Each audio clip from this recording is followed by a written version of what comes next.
Halo semuanya, apa kabarkah kalian saat ini? Ya, saya harap kalian semua dalam keadaan yang senantiasa baik-baik saja. Di manga Black Clover chapter ke-355, walau singkat, kita memang telah diperlihatkan dengan bagaimana kedahsyatan kekuatan Lucius. Dan seperti dugaan, sebagai pemilik sihir jiwa serta waktu membuat kekuatan tempurnya menjadi sangat mengerikan. Bahkan serangan sihir pohon dunia milik William saja tidak mampu menembus sihir waktu kepunyaan Julius. Dan tubuh William juga harus sedikit demi sedikit membusuk karena terkena serangan sihir waktu.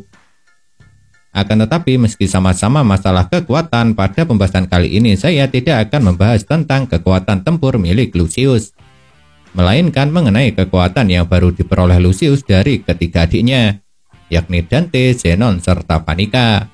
Kekuatan sihir yang membuatnya mampu menghidupkan kembali orang yang telah meninggal.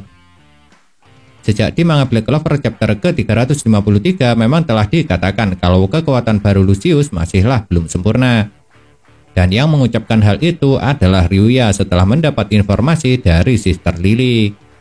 Tapi benarkah kekuatan Lucius memang belum sempurna? Dan manakah buktinya? Sebenarnya ada dua bukti paling mencolok dari belum sempurnanya kekuatan baru milik Lucius. Yang pertama adalah karena dalam peperangan yang terjadi di Kerajaan Clover, kakak tertua dari Socrates bersaudara ini hanya membawa satu paladin yang dihidupkan dari seorang kesatria sihir setingkat kapten. Yang orang itu adalah Asyar Silva. Sedangkan Morgan kekuatan sihirnya jelas masih di bawah Asyar Silva. Jangankan untuk menjadi setingkat kapten. Ketika belum meninggal saja, Morgan bahkan belum mencapai posisi sebagai wakil kapten. Atau dengan kata lain, waktu masih hidup, Morgan hanya seorang kesatria sihir biasa. Dan untuk Morris, karena memang dirubah menjadi paladin saat masih hidup, jadi dia tidak masuk dalam hitungan kali ini. Terus kenapa Lucius yang hanya membawa satu paladin yang dihidupkan dari orang setingkat kapten bisa menjadi bukti kalau kekuatannya belum sempurna?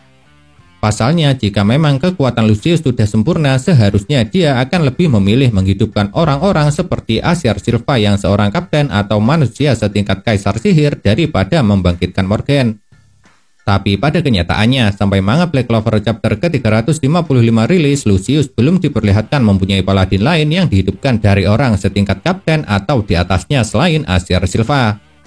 Apalagi Ryuya di manga Black Clover chapter ke-353 juga mengatakan meski kekuatan Lucius belum sempurna, tapi jika dia mengerti yang dilakukan, maka kakak tertua dari Socrates bersaudara ini masih bisa menghidupkan manusia dengan level kekuatan seorang kesatria sihir agung.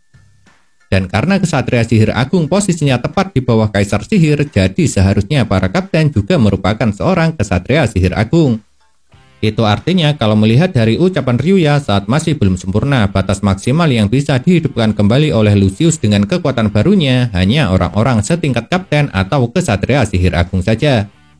Sedangkan untuk yang lebih kuat atau selevel dengan seorang kaisar sihir, selama kekuatan Lucius masih belum sempurna, dia tidak akan bisa untuk membangkitkannya.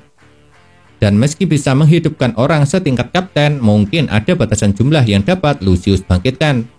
Makanya dalam peperangan kali ini orang setingkat kapten yang dia bawa hanya Asyar Silva seorang saja. Dan untuk bukti kedua yang menunjukkan kalau kekuatan baru Lucius masih belum sempurna, sebenarnya bisa kalian lihat sendiri di manga Black Clover chapter ke-355. Yaitu terdapatnya banyak produk gagal dari penciptaan paladin. Dan di manakah produk gagal tersebut? Mereka adalah makhluk-makhluk yang sejak manga Black Clover chapter ke-354 sudah terbang di atas kerajaan Clover. Ya betul, produk gagal itu adalah makhluk putih berwajah manusia layaknya malaikat tapi tanpa kaki yang di manga Black Clover chapter ke-355 oleh Lucius diperintahkan untuk menyerang kerajaan Clover. Memang benar belum ada penjelasan apapun mengenai makhluk putih ini. Namun kalau dilihat dari bentuknya, saya lumayan yakin kalau mereka adalah para manusia yang oleh Lucius dibangkitkan kembali tapi berakhir gagal. Makanya wujudnya tidak sempurna seperti Asyar Silva, Morgan Faust, ataupun Herdris. Dan kapankah Lucius gagal membangkitkan para manusia itu? Jawabannya adalah waktu time skip selama 1 tahun 3 bulan setelah penyerangan ke kerajaan Spade usai. Pasalnya memang ada jeda waktu selama 15 bulan setelah Dante, Zenon, serta Panika dikalahkan sampai Lucius melancarkan serangan pertamanya ke kerajaan Clover. Jadi dalam jangka waktu tersebut Lucius sudah banyak mencoba membangkitkan orang yang telah meninggal. Namun sayangnya semua itu berakhir gagal. Dan daripada dibuang pada akhirnya oleh kakak tertua Sokrates bersaudara tersebut, produk gagal itu dirubah menjadi makhluk putih berwajah manusia bersayap layaknya malaikat tapi tidak memiliki kaki yang sekarang menjadi salah satu pasukannya. Nah, itulah kedua bukti paling mencolok mengenai belum sempurnanya kekuatan baru milik Lucius. Tapi perlu kalian ingat, semua yang saya katakan di atas sebagian besarnya memang hanya berasal dari pendapat liar pribadi. Jadi kebenarannya belum dapat dipastikan. Dan seperti biasa, meskipun pembahasannya sangat apa adanya, saya tetap berharap kalau konten ini bisa bermanfaat ataupun memberikan hiburan buat kalian semua. Lalu tidak lupa pula jika kalian mempunyai masukan ataupun pendapat, jangan pernah ragu ataupun sungkan untuk menuliskannya pada kolom komentar. Sebab komentar kalian itulah yang dapat memberikan motivasi bagi saya supaya kedepannya bisa membuat pembahasan yang jauh lebih baik lagi daripada yang sekarang ini.